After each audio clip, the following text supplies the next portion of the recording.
स्वामी महाराज माझ्याबद्दल एवढे निष्ठुर का असतील असं ज्यांना वाटतं ना, त्यांनी ही कहाणी ऐका. नक्कीच तुमच्या जीवनातील विचार बदलतील. एका लहान बाळाने पाहिलं की त्याच्या बापाच्या हातामध्ये 2 सफरचंद आहेत.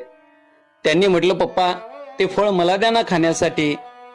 आता लेकरांनी जसं मागितलं तसं बापांनी एका हातातलं सफरचंद अगोदर तोंडामध्ये घातलं, त्याचा एक घास खाऊन पाहिला.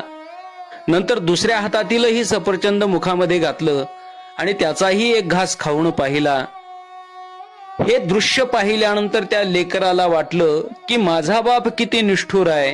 त्याने मी फळ मागितल्यानंतर मला द्यायचं सोडून आपणच खायला सुरुवात केली. हा विचार तो लहान बाळ करत असताना त्या लेकराच्या बापाने म्हटलं, बाळा या हातातलं हे सफरचंद तू खा, कारण दुसऱ्या हातातलं सफरचंद थोडंसं आंबट आहे, खाण्यासाठी ते गोड नाहीये, त्याची चव चांगली नाहीये. हे ऐकल्यानंतर त्या लहान लेकराच्या मनातील विचार बदलले.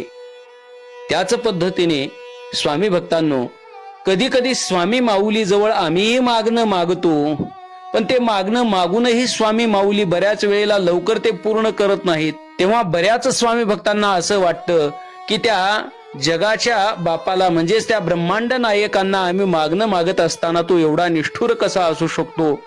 आम्ही कोणतंही मागणं मागितलं तरी तो पूर्ण करत नाहीये, असा विचार बरेच स्वामी भक्त करतात.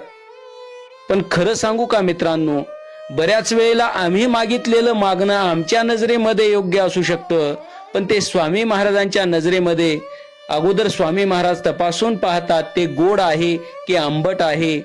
जर ते मागणं आंबट प्रकारातलं असेल तर स्वामी माऊली लवकर देत नाहीत, आणि त्या मागण्याचं फळ जर अतिशय गोड असेल ना तर स्वामी माऊली त्या आपल्या लाडक्या भक्तांना ताबडतोब देऊन टाकतात.